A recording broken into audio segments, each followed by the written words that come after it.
This is a reading video for Magi, the Kingdom of Magic, episode 18, 19, and 20. 3-episode reaction. Click in the link in the description below to go watch my reaction. Then come back here and see my full thoughts, ideas, and theories about these episodes and what's to come and all that good stuff. I do have a bit of time before the heat actually hits me really fully, so it's gonna be kind of like a quick talk, but I do want to talk about what's happening because it's pretty big. So click away now or be spoiled as to what happened in these episodes. Okay, so some cool stuff is happening.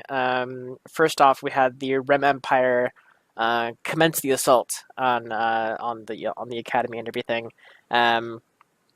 And we saw some really cool battles. It was kind of like back and forth, right? Like each side had like their epic moments.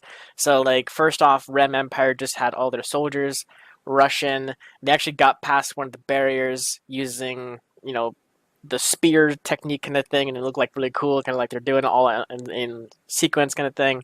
Then they brought in these kind of bomber blimps kind of thing to like drop off science, basically. They made bombs, and then they used catapults as well, as well as these the blimps and everything to blow the first barrier up. So that was pretty cool. Then, right after they got through the first barrier is when all of the academy mages and such decided to come into the mix and show them their skill, basically. Yeah, sorry, I was thinking if that was happening before the first barrier went down or after. I think it was after the first barrier is when all the mages started coming in. I think that's what it is. Yeah, and they're just holding it. They're like in between the okay. So like there's 3 layers. There's the first layer defending just the entire city itself. Then the second layer beyond that, that's like a second defense kind of thing. And then the third one, which is like really far out from the actual city. So once they got through the third one, in between the second and third rows or whatever or second and third bubbles, basically, that was where all the mages were, and that's when they all kind of came out and attacked and such.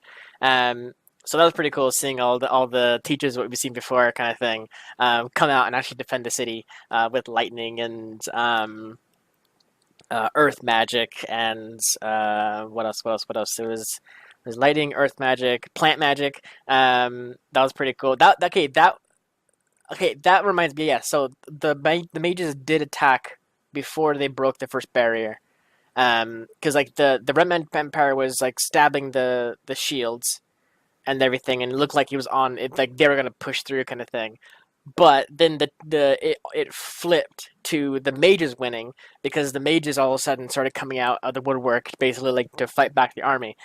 So that's when like the plant magic like came out of the roots right next to the third barrier to like attack the Rem Empire, basically. And then the lightning coming in and the earth magic and like everything. That's when the mages started coming in. Then it flipped back over to Rem Empire to winning because that's when they started dropping the bombs and everything on the shield and the catapults and everything. So it was like in their winning victory, basically. The shield drops, the mages got pushed back, and they had to just fight in that way. Then pretty much like right away was when it kind of flip-flopped back to the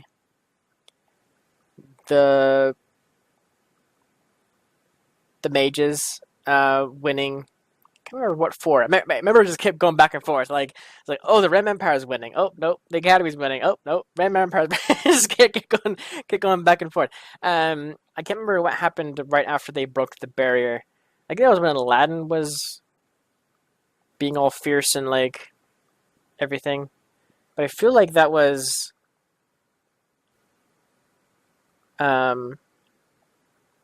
is around that time when that was when the Fauntleys came in, but I can't remember what the Academy did when they broke through the third barrier. So it was like, so they were attacking the barrier, they were making dents in it. Then the mages came in, so the mages were the one winning. Then the bombs came in, So Rem Empire was winning, and then they got through the barrier. They were dealing with something, and the Academy was winning, or pushed them back, or held them back, or whatever. And then the Fauntleys came in, and that was like a huge um, winning plan on the Rem Empire's part. Because they broke through everything, like they were literally shattering barriers that the mages had up, like to protect themselves, basically, and they were ripping through the army and everything. And they got pushed back quite a bit. They kept just like sprinting towards that second barrier to knock it down, basically, and that was when Aladdin ripped out his gem, basically, so that way he can start charging up. Mages came back to help out, to buy some time, basically, and that was when the Fauntleys were like just kicking barriers down, basically, in the sky. So then they all started going up to the sky, shooting randomly. That's what the Fauntleys thought they were doing, randomly kind of thing, but ended up being a ploy from Aladdin to divert some water, to then wash away the Fauntleys downriver. Turned out they can swim. Obviously, they can swim, but it also made their lightning magic that they did enhance and like defeat a lot of the Fauntleys. Not all of them, of course, but at least a lot of them, basically. A good solid like 80% of the Fauntleys, basically, like we're down up to that point. So they got downstream, got out of the water, so on and so forth. There's still a couple of them. They were active, and then that was when they turned on their metal vessels to use in combat, and so they started. And it was back to the Rem side to winning, shooting the bolts at all the mages in the sky, and then just hardcore sprinting towards the second barrier, and that's when they were like actually like legitly like hitting the barrier with their abilities and such, and that's when Aladdin came through and he like swept them aside, basically, like with one big fist, basically, and then that's when we saw the Ugo clones, or whatever, the Ugo creations that he made show up. So that was pretty cool. So like I said, we've seen, or I said that in my reaction, we've seen the flash forward of him using that technique or whatever, but in like thinking back at it, we saw him using it against the Ko and the Rem Empire. Whereas this episode, or these episodes, we saw him using it against only the Rem Empire. So we're going to see Aladdin do that technique again. No doubt. We're probably going to see it again. So I'm wondering what the circumstances are in terms of him using it then. Whereas now he was just using it to kind of push him back. He did not want to kill anybody. That was like not the thing that he wanted to do. He did techniques to burn away like any doubt of like, or any fighting spirit, right? So he like burned the sky above everybody a very long distance away, like past the boats. Like that's how far they were, and like a pillar of fire, basically all the way down, like where past the boats were. And that was like a big scare tactic kind of thing. And that's when the Fauntleys started attacking the Ugo clones, or whatever you want to call them, the sand clones, I guess. So they started attacking the clones and everything, and then he had a little conversation with the dean, the director, whatever you want to call him, to prepare. Basically, he's gonna attack one more time, basically, and that's what he says. Like I was like, oh, okay. I was like, what's gonna do? So it turns out he was about to attack like all these guys, and then all of a sudden, all of the Ugos melted, and then like, oh, okay, and then all of a sudden, there's like a rush of like sand, basically. So the Ugos turned into like a tidal wave of sand, basically, to like push the Rem Empire away. But what was really cool, which I loved, was the people who were part of the academy, like the actual fighters, the soldiers, the mages and such, that were trapped in that as well, the sand just kind of like made a hand to pick them up and then put them on shore, and then just like leave the Ren Empire going down the sand river, whatever it is, getting pushed all the way back to the beach. And then once they got past the barrier, is when the academy repaired it, basically. So the barrier came back up again. So and then Aladdin showed up, basically saying, every time you attack the city, I'll just bring you back here from square one again, like a time and time again, no matter what. Basically, that was really cool to see that.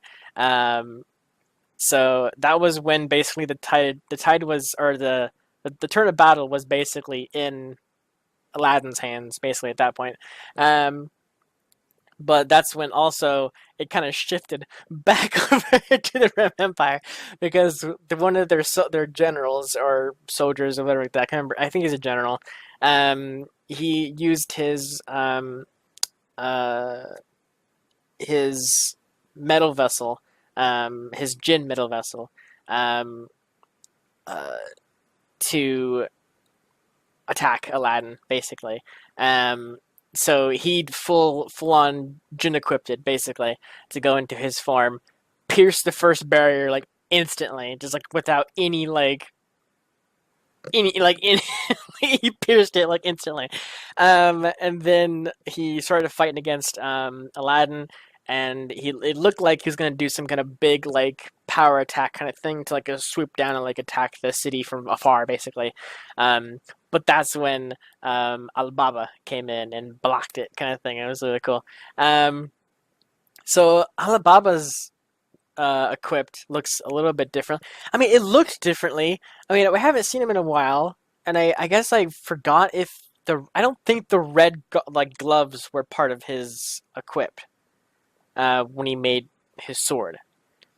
I swear it was like black, or whatever, something like that. Like his Jinn was black, but maybe that was just the Ruh basically making it black, because his soul was like conflicted about like what to do, kind of thing. So maybe his equip was black because of that. But now that he's kind of pure of like both, there's like a mix between like good and bad, basically, mixed in his body. Maybe he has a better hold on it, and now it's like instead of black, it's red, kind of thing. So that's pretty cool to see. We had a really cool moment where we actually had Scheherazade actually come onto the battlefield and say like, stand down, and we're gonna do like a little democracy, like on a boat in the middle of the water with like both armies on both sides, kind of thing. Just like the leaders of both armies talking to each other, basically. Even though I know Aladdin's not the leader of the academy, but like he's a very powerful wizard that wants to make sure everyone's not fighting, basically. So he's a proper choice for that. Very cool scenes with him and Alibaba going back and forth and making Scheherazade laugh and everything, which was really funny. And we actually got to see a little bit of her and her chosen king doing shenanigans and everything like that. And it's like, it reminds me of like, back then, kind of thing. And that was pretty fun. Um, but yeah, so Aladdin told everybody about his vision and everything, and what people they're capable of, kind of thing. And I wonder if Scheherazade is right to a certain point.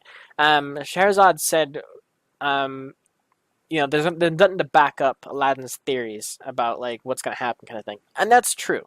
But I do think there's gonna be some kind of thing gonna take place where there's going to be some kind of big weapon that's going to be unleashed, basically. And I'm not sure if Aladdin... I don't think it's going to be the same that Aladdin is thinking of. Because Aladdin thinks that Artharman is, just kind of standing by, waiting for the Academy to do it, basically, to, like, annihilate the world, basically. So I don't think Aladdin thinks they're gonna do like the big the Black Ruh, bomb, or whatever it was, like the big kind of tentacle thing.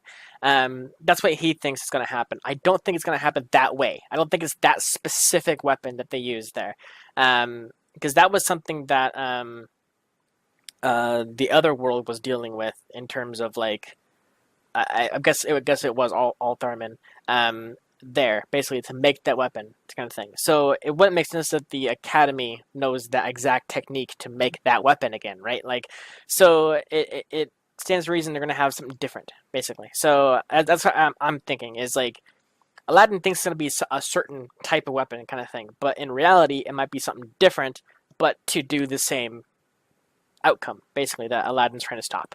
Um, and so that's kind of what I'm thinking in my mind. Like he thinks it's gonna be the big tentacle beast thing coming out of the sky, but it might be like something way different, kind of thing in terms of power, but like, or not power, in terms of visual and how it's activated, um, and what it looks like. But but it can still be world ending kind of thing. So I don't know. We'll have to find out.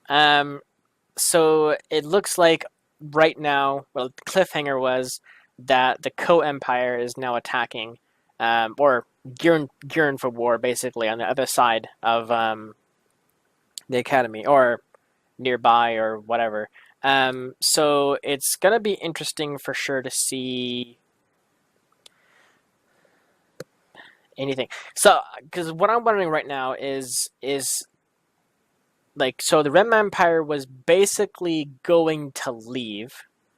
That was like their hands down. They're like, all right, we're gonna park here for the night, and then in the morning we're gonna leave. Like that was like their plan, like kind of thing, Scheherazade plan. So that was all good, handy, great. Cool. They're leaving. But now with the Co Empire there, I'm wondering if Scheherazade is going to come to the defense of the Academy to stop it, like Aladdin kind of thing is trying to do. Because that's one thing that Aladdin wants to stop is to stop the Academy from being like on their heels. Basically, he doesn't want them to put their backs to the wall, kind of thing. Because then they use the big bomb or whatever. Um, so I'm wondering if Scheherazade is actually going to use her army to help Aladdin's endeavors, or whatever. Like, there's something here that is it wouldn't make sense to all of a sudden, like them being like the Co Empire is here, and then she's like, oh, never mind, we're back into war, something like that. Like it doesn't make sense to her for that to happen. So there's gonna be some kind of reason for her being there with the flash forward, because we had the flash forward at the beginning of the season that showed the Co Empire and the Rem Empire attacking each other, and that's when Aladdin did his big Avatar mode ability kind of thing to stop or to attack him or whatever. It looked like he was attacking him.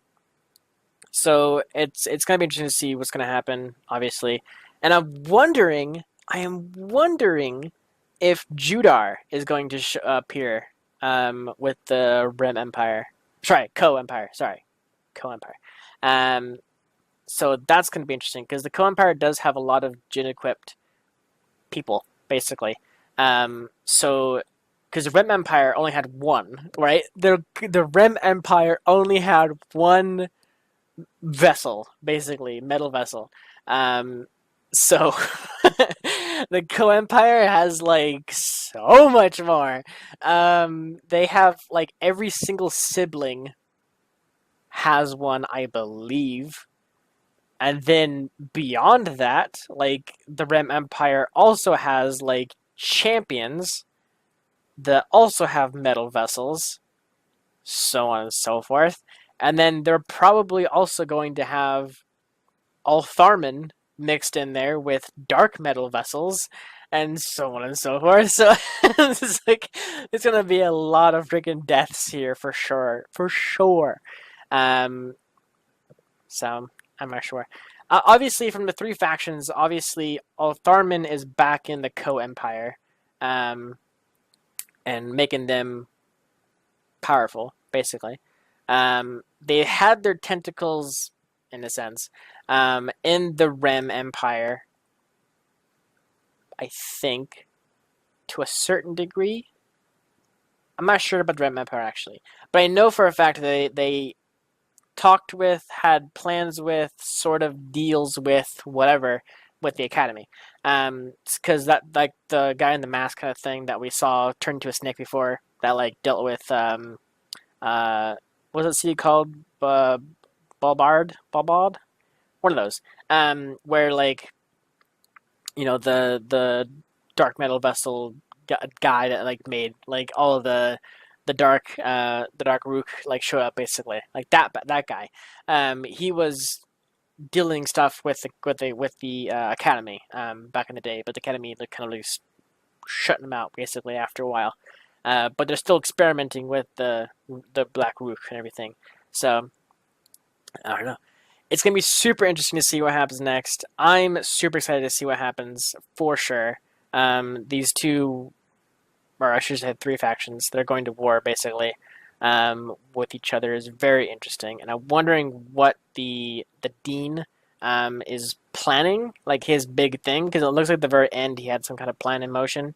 To like, he's like we have a plan to deal with the Rem Empire. We have a plan to deal with the Co Empire. So different plans, probably different outcomes, different abilities and techniques and whatever that he has in mind to deal with the Co-Empire is probably going to come to fruition very soon. So, yeah. It's going to be very interesting for sure. So, yeah. Tune in next week, like I said, for the finale of Kingdom of Magic. And we might even get to see maybe some of Sinbad's people show up, maybe. Not sure. I can't remember if Sinbad was there in the flash forward. I can't remember if maybe he was. I can't remember. It's been a little while. Also Morgiana, we haven't seen her in a while, so we might see her return, maybe, but she might be on her own still. I'm not sure. Anyways, thank you so much for watching. Tune in next week, like I said, for 5 episodes, the finale of the Kingdom of Magic. And I will see you guys then. Take care, buddy.